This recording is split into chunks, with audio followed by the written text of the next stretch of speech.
Lucia, I know. Today is my wedding anniversary to Dominique.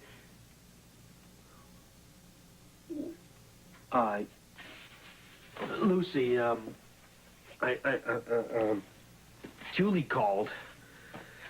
Left me a message about Stina and, No, hey, calm down. I'm gonna go to Ferncliff, I'm gonna take care of it, and whatever she's up to, I'm gonna put a stop to it.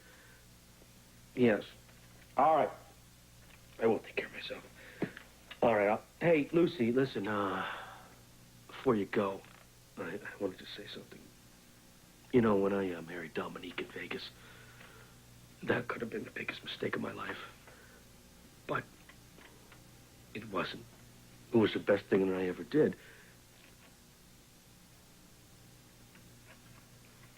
I know you miss her as much as I do. But, you know what? Every time we look into Serena's eyes, there she is. And, I wouldn't have Serena if it wasn't for you. It's one of the reasons why I love you, one of the many reasons why I love you, Lucy. Okay. Yeah? Yeah, I will. I'll let you know what happens. I'll call you right away. Bye.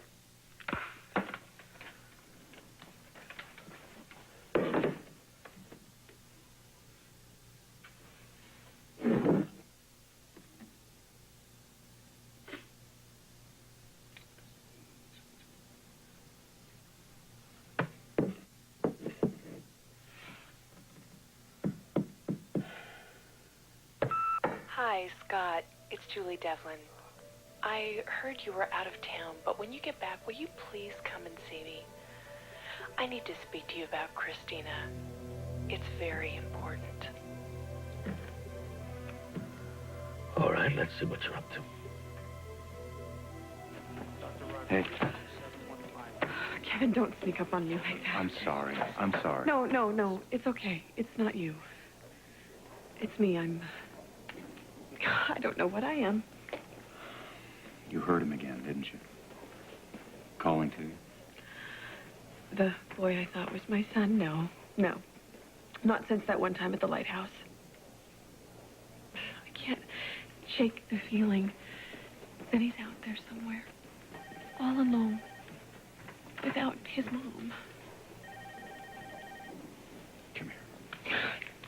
Oh, this is insane, Kevin. This is insane. My son died after he was born. He is not alive. There's no way. Oh, I'm losing it. If you are, you're not the only one. Something happened to both of us in Italy that's causing these hallucinations. And I think the key to it all is Victor. Right. Yeah, well, I think he's due a visit, don't you? Yeah. Come on. Do you remember any voices, any smells, anything at all?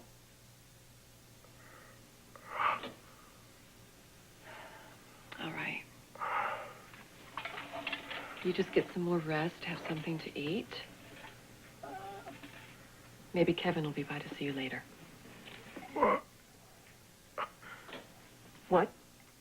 Tell Mark he's not dead. Who's not dead? Mark, have to tell Mark. Victor, tell me what? Victor? What's going on?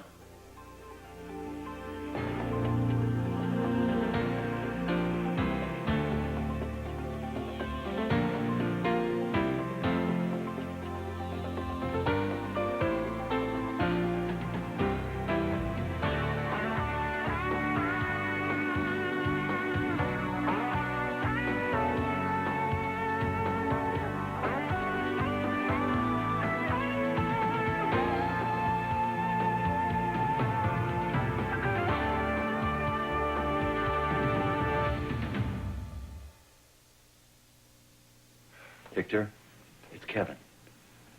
I'm listening. What is it you need to tell me? Victor, take your time.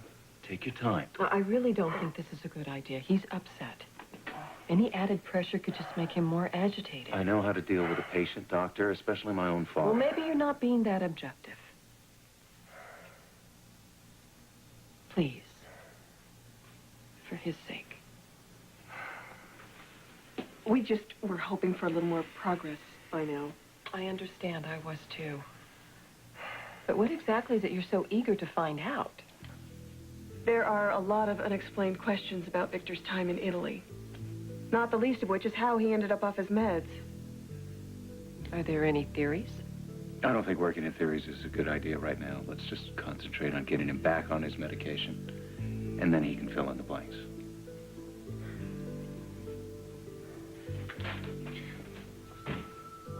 This is a pleasant surprise, Scott. How was your trip? Julie, I didn't come here to discuss my vacation plans. You called. What is it you want? I was trying to make amends for what I did to you and Lucy. Yeah, well, that's going to take quite a lifetime. Well, I'd like to start by helping you with Christina. What makes you think that she needs any help? She's in danger. Why would you say that? I overheard some people who had visited another inmate. They said they were going to pretend to be Christina's parents. Why would they want to do that? For the reward money?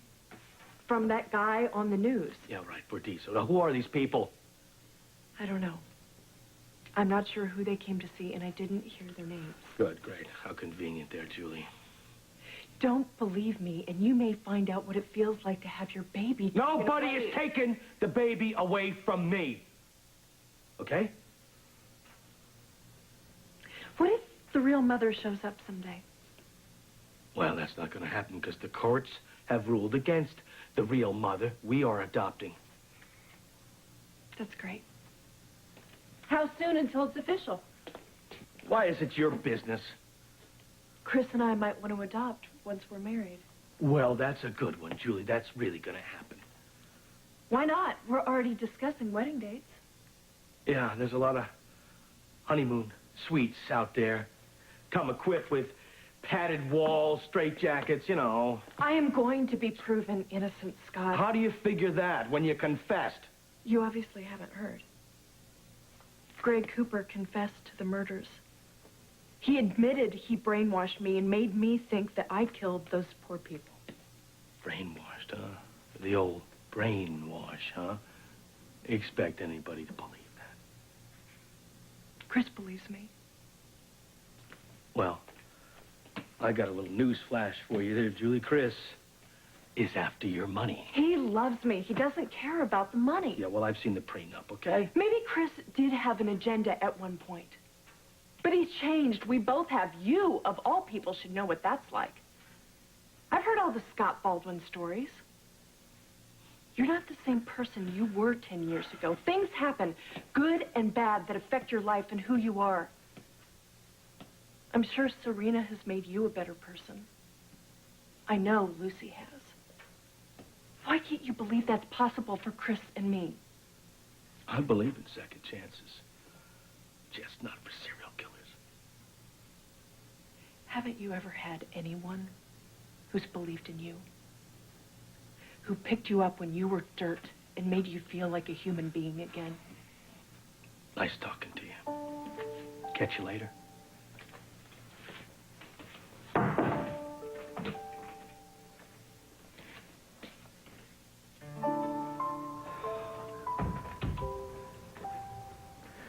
I'm never, ever gonna stop loving you, ever. Ever. I know that.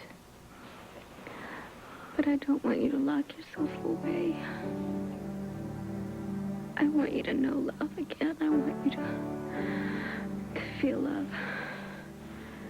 To be loved. And, if you would ever happen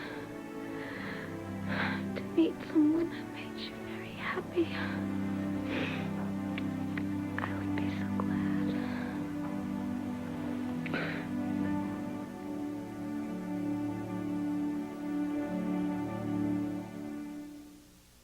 I think if Victor continues his therapy, gets back on his medication, he'll be back to his old self in no time. Good. And I see no reason to keep him here. Well, there's just one small problem. I don't make house calls. No, I don't see that as a problem. We can bring him to you on an outpatient basis. You would agree that familiar surroundings can help a patient's recovery. I agree with you, Kevin. I think that if Victor had been home today, we might have been able to get something out of him. You think that when your father does speak, he's going to be able to tell you something useful. That could take some time. Well, frankly, I'm much more interested in what's best for my father than I am in information that I can glean from him, and I still see no reason to keep him here. Do you? Let's make a compromise, okay? We keep him here one more night. He does well, we talk about releasing him in the morning. Sounds fair. Then, if you'll excuse me, I do have another appointment to get to. Nurse Hartman, 473. Nurse Donna Hartman. Well, she seems flexible. Not a word that would come to my mind. You just don't like the fact that she replaced you as Julie's doctor. Well, I do get the feeling that she's dancing as fast as she can to keep Victor here. And quiet. Hey, sorry to interrupt you guys. Oh, hey, Matt. What's up? Did Ellen say goodbye to either of you before she left town? I know that she was planning on maybe taking the job in San Francisco, but to leave like this is kind of abrupt. Yeah, it's not like her to not say anything to anyone. Maybe I should call her in California, see if she's all right. She's not there. Where is she? New Orleans. I just got a letter from her saying that she wasn't accepting the position at San Francisco Medical Center. Did she leave an address or a phone number? Nothing. Now, I can see her not wanting me to find her. But what about you guys? What about the rest of her friends, her family? Well, Ellen, maybe she needed some time to herself. She needed to get away. Well, if that was the case, then why did she put all her furniture in storage? And then sublet her apartment to Rachel Locke? That's interesting timing. Yes, our Dr. Locke seems to have a knack for showing up at the right place at the right time.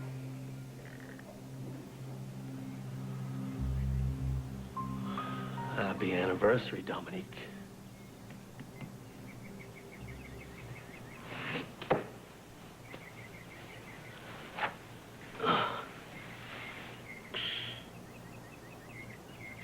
Never fails. When I come here, I feel at peace. I hope you're at peace up there, as you sure deserve to be.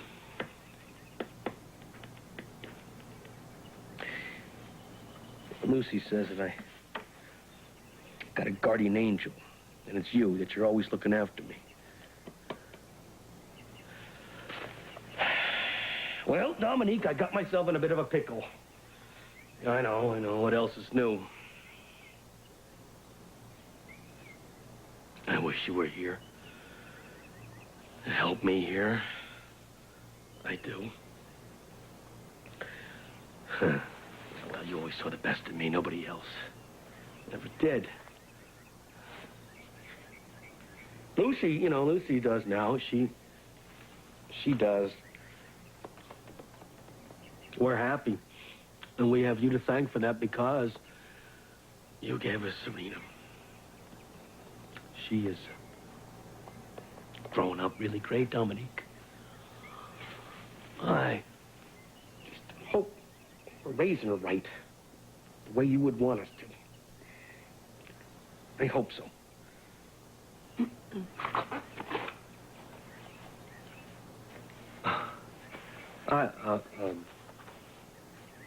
I thought I was by myself. I didn't realize you... That I was, talking to myself. It's obvious that this place is very special to you, so I'll leave you alone. Hey, Rachel.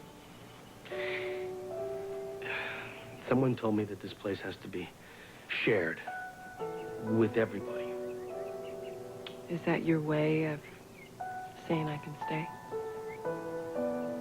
I don't want to disappoint them. Susan Lucci, now that you've won the Daytime Emmy for Best Actress, what are you going to do next? I'm going to Disney World. Meet Susan Lucci and your favorite ABC soap stars at Super Soap Weekend at Disney MGM Studios in Orlando, Florida, September 25th and 26th. For more information, visit abc.com. I used to come to a place like this when I was a kid. It was quiet, beautiful, just like this. Well, you should see it when it's in its glory. Full bloom, huh? Yeah. I bet it smells out of this world. Yeah, well, flowers, you know, when they're just blooming like that, it's just like it's like a new life. That's what Dominique used to say to me. Is she the one that told you shouldn't keep this place to yourself? Is that who you were talking to earlier? Well, she died here in this park. Sorry. See, she loved flowers and she loved gardens, you know. Since she was a kid, that's all she really ever had, because because her father locked her up most of her life. Parents are supposed to be caring, but sometimes they're just downright evil. At least, you know, Dominique had flowers. She could see them from her hospital room up there. That make her feel better? I don't know. See flowers, but you can't smell them. You know, when it was getting towards the end, I thought that I should carry her down here. So, I don't know, maybe make it easier if she was going to slip away. She did. She's lucky to have you. No, I was very lucky to have her. She made me everything that I am today, everything. Well, for that matter, so Lucy too. How so? Because she gave me my daughter, Serena. And she means the world to me. To us.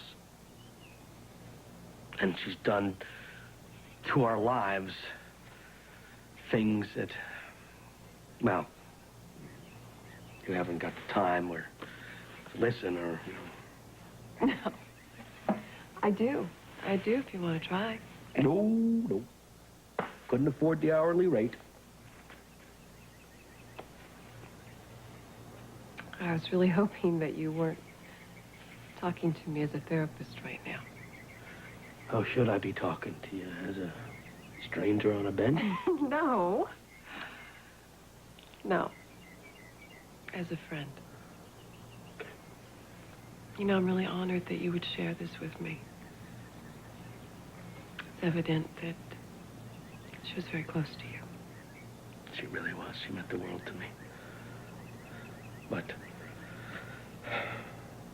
she's someplace else, and Lucy is in my world now. She's here, she's now, and she is everything to me. It's obvious. Just goes to show, though, you can fall in love more than once in a lifetime. It's funny, though. It happens when you least expect it. All right, Alice. Thank you. Bye. So? Ellen just said goodbye to her mother and that she had rented her apartment to someone that Alice had never met. Well, Alice and Ellen have never been that close, so it's possible that Ellen just didn't want to confide in her mother. No. Ellen didn't say goodbye to anyone. And then she drops a couple of vague notes to her mother and her ex-boyfriend, but the weirdest thing of all, Rachel Locke is now living in Ellen's apartment. Something isn't right. Okay, let me guess here. You think that Rachel poisoned Ellen and buried her under the apartment? It's happened before. Oh, come on, Kevin. I've heard of people killing for apartment openings in Manhattan, but this is Port Charles. Well, that's exactly why we should be asking these questions. Case in point, how many times did Ellen say to us that Rachel seemed familiar to her? How many? More than once, I guess. Well, what if Ellen knew Rachel? What if she did? And what if Ellen found out too much, so Rachel got rid of her? Oh, Kevin, you're going a little overboard with this, don't you think? I trust my instincts, Eve. Just who is Rachel Locke, anyway? Rachel Locke is a very capable psychiatrist who seems to be doing a good job with your father. But on what agenda? We just don't know that much Yes, about we her. do. We looked up her credentials on the internet, And what remember? did we find? We found that she'd gotten a colleague dismissed because of a dispute over a patient. That doesn't mean she's capable of foul play. But what if she is? You're not going to let this go, are you? Right you are, Watson. So what's your goal? I'm going to go back and take a look at Ellen's background. Maybe I can figure out where she and Rachel might have crossed paths before. And you think that's going to give you the answers you need? I don't know. But I can't help but believe that it's time that we found out everything we can about Rachel Locke. For Ellen's sake? Maybe for all our sakes. Tomorrow on Good Morning America, singer Tori Amos rocks New York Central Park. Plus, Emeril Lagasse packs a Southern fried picnic for your Labor Day weekend. That's tomorrow on Good Morning America.